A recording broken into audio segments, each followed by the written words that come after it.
Hi, I'm Lindsay. And I'm Stelina. Together, we are moms to 5 children, including 2 sets of twins. At Tweet Dreams, we are passionate about helping families achieve the peaceful night's rest they deserve because we were formerly overwhelmed and sleep deprived ourselves. We love nothing more than helping families achieve their specific sleep goals, so the whole family can be rested and thriving. On this podcast, you'll not just hear about sleep-related topics. We'll chat about how it started, where we are today, and the experiences that have shaped us as mothers of twins. We hope you'll enjoy listening to the ups and downs, the highs and lows, and everything in between. Hi, friends. Welcome back. Today, we want to talk to you guys about sleep props. So the title of this episode is literally called Sleep Props. And we thought it was really important to touch on those because you may think I know what that is. I don't need to know about that. But there's a lot of families out there that may be using a sleep prop that eventually becomes unsustainable.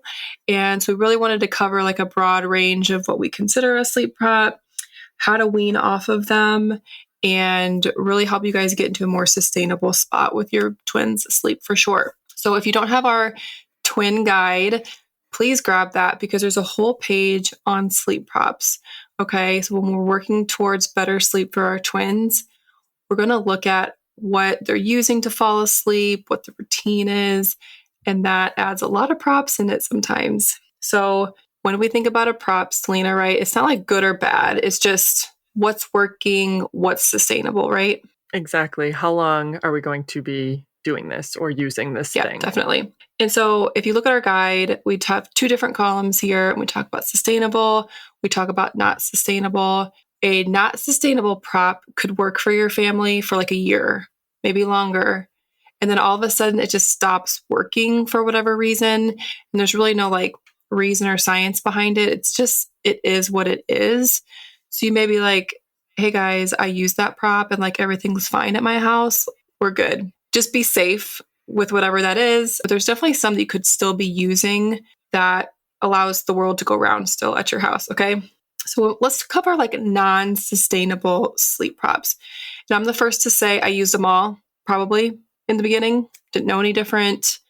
I had all the gizmos and gadgets. I was at Walmart, buying glow-in-the-dark pacifiers at one point. I was desperate. Okay. So pacifiers. All right. Really important to know that it is a prop and you will be dropping it eventually. Okay. My twins used them for about 6.5 months. It was more so just that last ditch effort. I call it the ace up my sleeve where I was oop, but I have this thing and I can pop it into your mouth and we're going to get another sleep cycle. Usually my memories are for naps.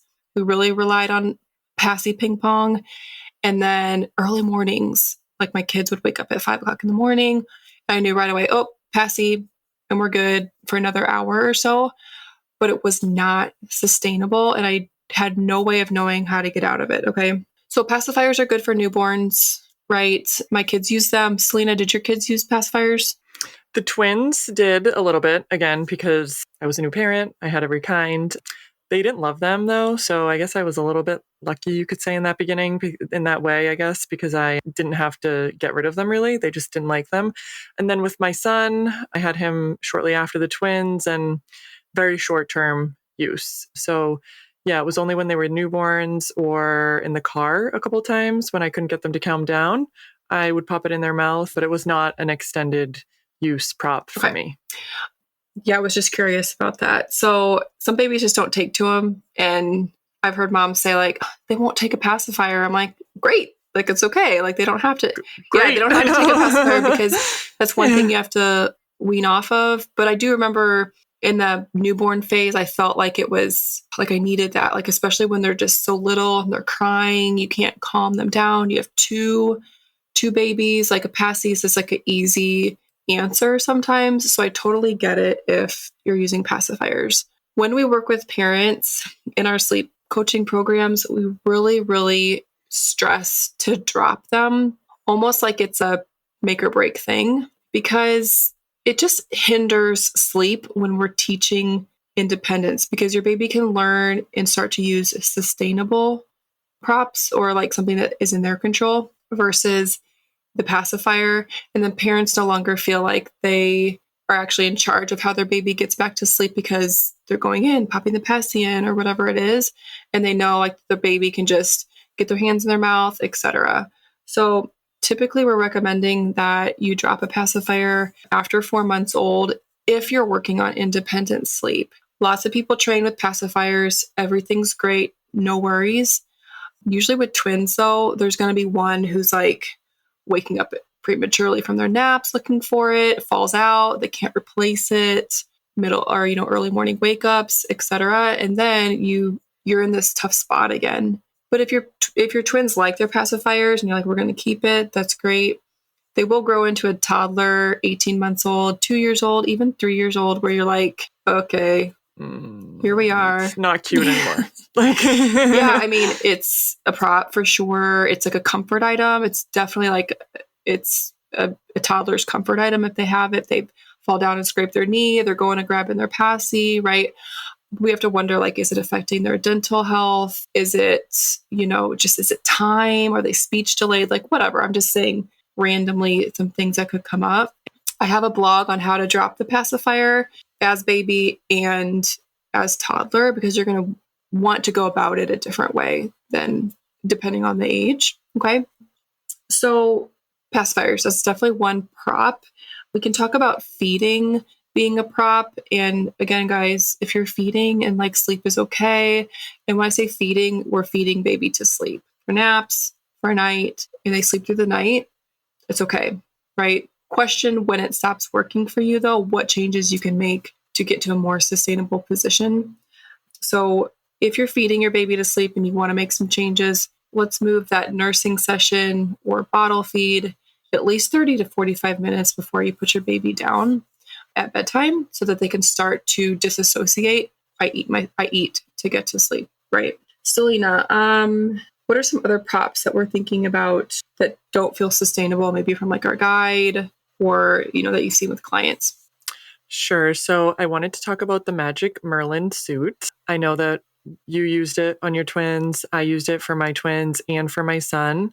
I really love this product. However, I think there's definitely a time and a place for this product. Typically, we like it for 3 to 4 monthers, right? So, if you haven't heard of the Magic Merlin suit, it's technically a swaddled transition product. So your baby's probably about 3 months old, and generally speaking, around 3 months or sometimes sooner, we recommend, to discontinue using the swaddle, okay? Some kids do just fine. When you discontinue the swaddle, you either use a sleep sack or you can use nothing at all, or you can use the Magic Merlin suit. So the Magic Merlin suit works a lot of the time for kids who did like being swaddled and are having a really hard time connecting sleep cycles without that like close, tight feeling that they used to have, okay? It really worked wonders for me for all of my kids between that 3 and 4 month mark. I can pretty much guarantee they got longer stretches of sleep because of this wonderful product, right? But like anything, nothing lasts forever, right? So we have to drop it at some point. And we usually recommend dropping it, definitely if they can roll in the suit, you have to drop it, right? So it does require a lot of strength to do that. Sometimes parents will come to me and be like, oh, my son's definitely going to roll in this. And I'm like, yeah, let's double check that, right? First. So if they're able to roll in it, you can't use it anymore. Okay.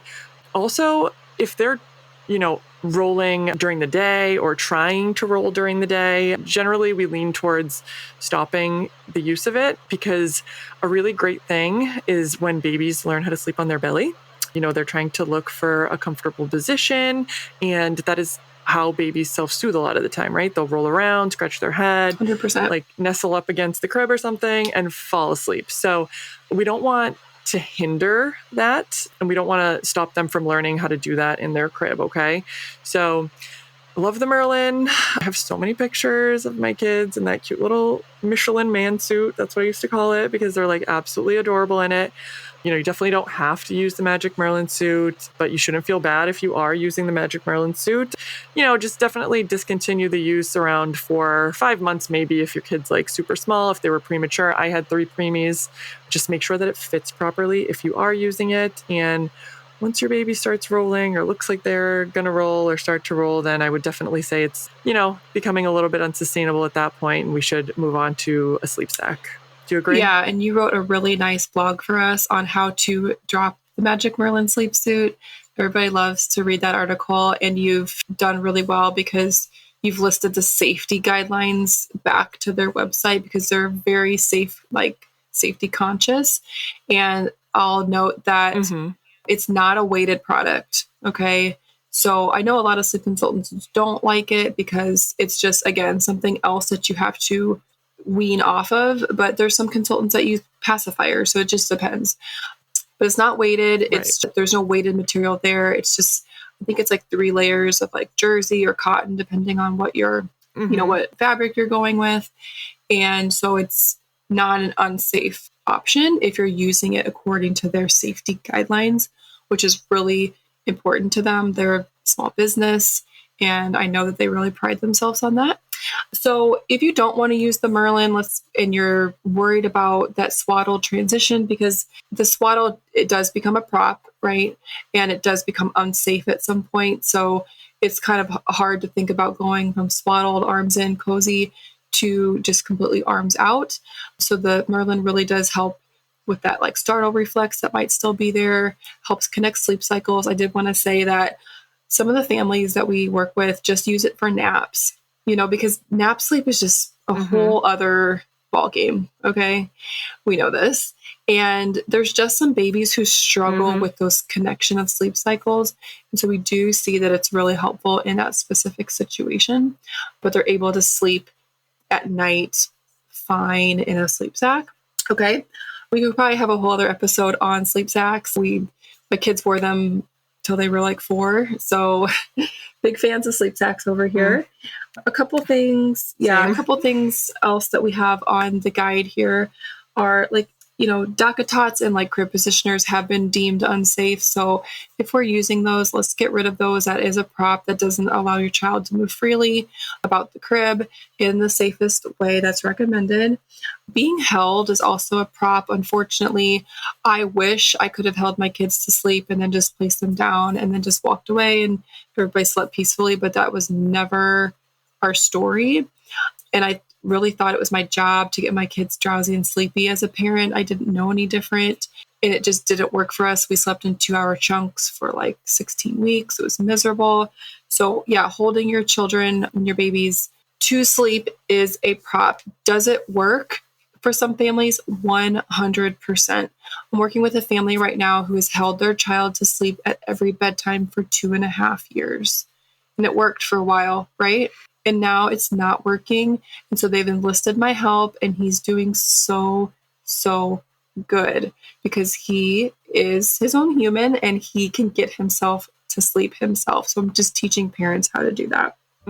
Hey girl, are you tired? Not only tired from lack of sleep, but tired from searching all over the internet for sleep advice that's specific to your twins? Here at Tweet Dreams, we know that twin-specific advice and routines should be easy to find and access, and that's why we are a one-stop shop for you as a sleep resource. Our blog is chock full of advice for twins when it comes to naps, night weaning, sleeping through the night, and so much more. Not sure where to start? Be sure to grab our free twin sleep guide available for download today. This guide will walk you through an optimal bedtime routine, how to keep them synced throughout the day, and how to keep a routine going. As twin moms, we know how special those breaks are, and we want you to have them. Check out the show notes to grab your copy. Exactly. We talk about drowsiness. It is what it is. It goes hand in hand with being held. Our sleep plans talk a lot about drowsiness and how it's just not your baby's friend when you're looking to make improvements with sleep, right? We have to look at what's causing drowsiness outside of their usual sleep times to make sure there's no like hidden sabotage anywhere, because it can happen for sure. Sustainable sleep props. Okay.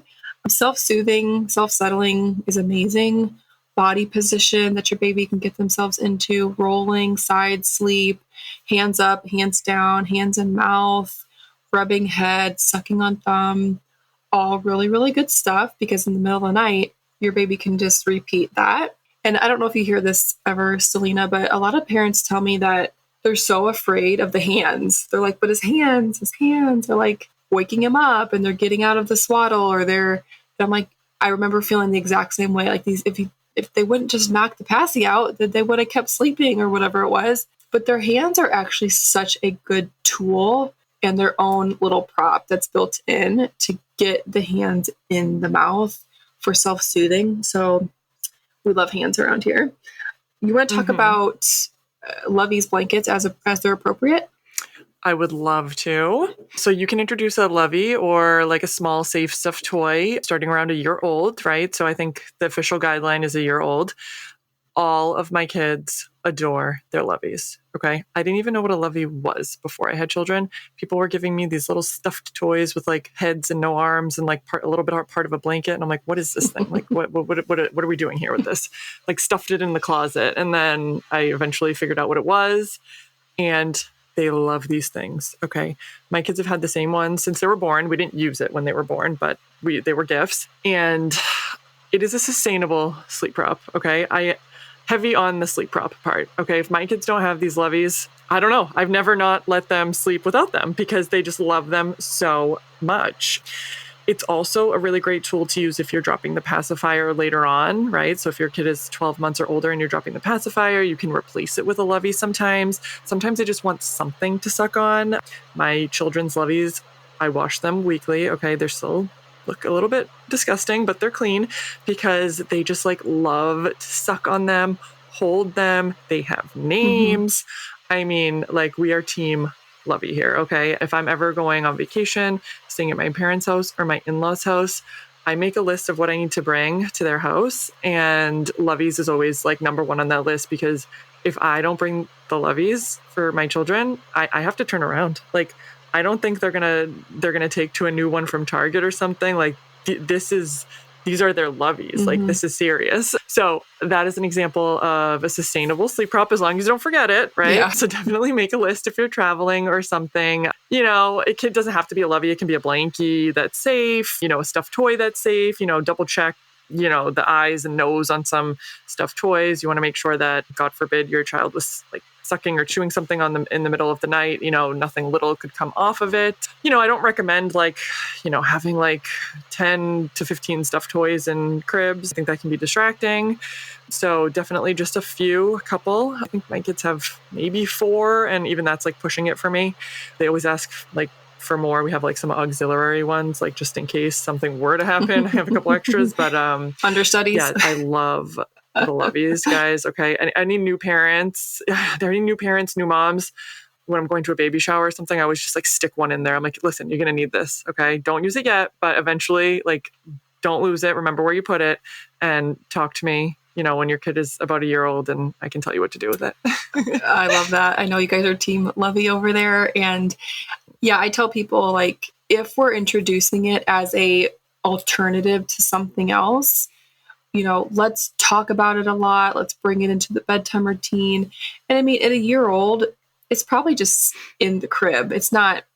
We're not doing a whole lot with it. As they get probably 18 months and closer to 2 years, we're maybe interacting with it. Maybe they can say its name. So definitely give it a name. My daughters had like a little giraffe and an elephant. So we called it Jaffe and Elfie. They've since been retired, you know, but I know we're keeping them, though I still have my comfort item. When I was a kid, I had a little blanket. But to your point, which you said that your girls are almost 3, so they have 4 items in their bed. It's okay, right? But I usually tell parents, like, let's let them pick the amount for the age that they are.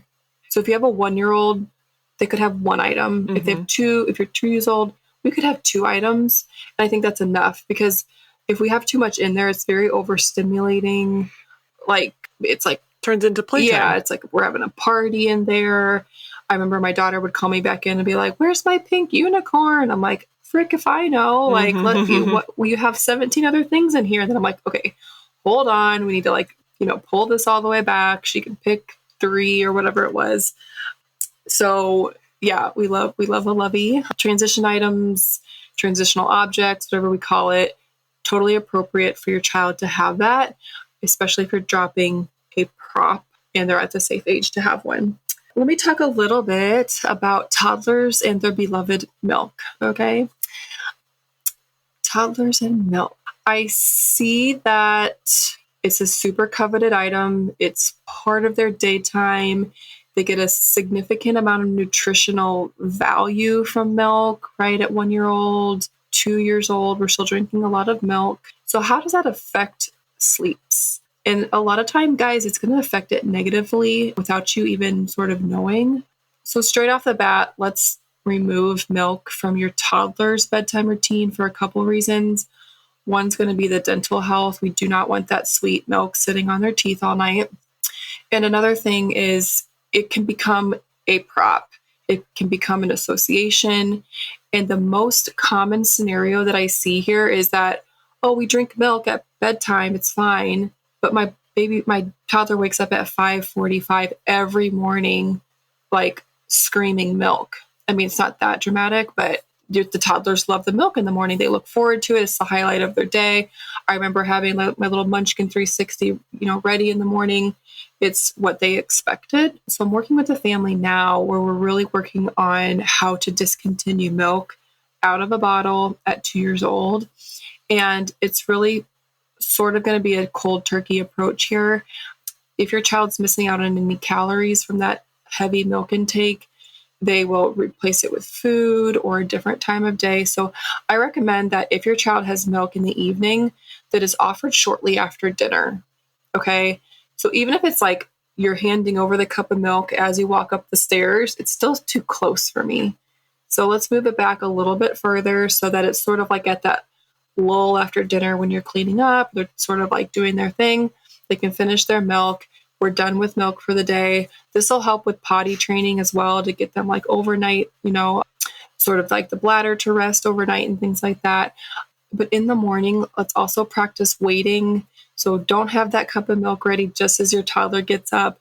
Let's wait a little bit, especially if you're dealing with early morning wake ups. So for this particular family, this child's used to getting milk at like 6:15, okay? And he's up at 5:45 looking for it. They let him wait a little bit, and then he's having his milk at 6:15. But I asked them, like, what's a more appropriate time to start your day with him? And they're like, we would love it if he would sleep until 7. Okay, we're going to practice waiting. We're going to move milk until after 7 o'clock so that his body, his digestive system, etc., can have it at a more appropriate time of day. Because toddlers they're into their routines, they're into their specific things that they want, and so he's waking up earlier looking for it. So what can we do to like sort of shift everything later? And so far it's going pretty good.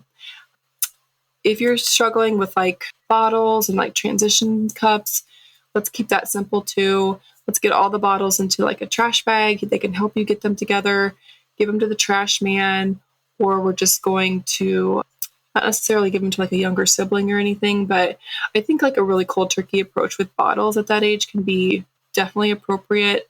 And if you're struggling with a transitional cup, I would say just pick 2 and try. Let's keep trying those 2, giving them a choice, because if we like, hey, which one do you want out of these 7 cups? I probably couldn't make a decision either, It'd be too many choices. So that's my spiel on toddlers and milk. Does that make sense, Delina? I know. How are you guys with your milk over at your house? 100%. So I basically have 3 toddlers, I guess, 18 months and 2 almost 3-year-olds. And I nipped bottles in the bud from the beginning. So the twins made it really easy for me. They had that bottle refusal. They were like, lady, we're done with formula. We're done with bottles. I gave them whole milk in a straw cup. I started straw cups pretty early, and they took to it rather easily, okay?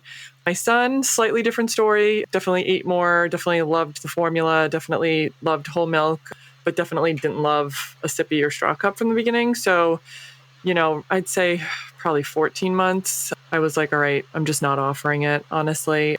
The longer I wait, the harder it's going to be. So I just took the bottles away right around 14 months, and I just kept giving him the straw cup.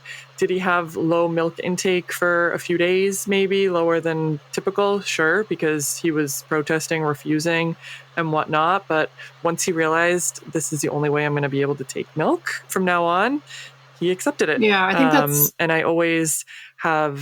Sorry, no, I think that's really Yeah, so I always helpful. No. I was just going to say, that's really helpful because I kind of always, we keep talking over each other, but it's really helpful because a lot of people struggle with that, right?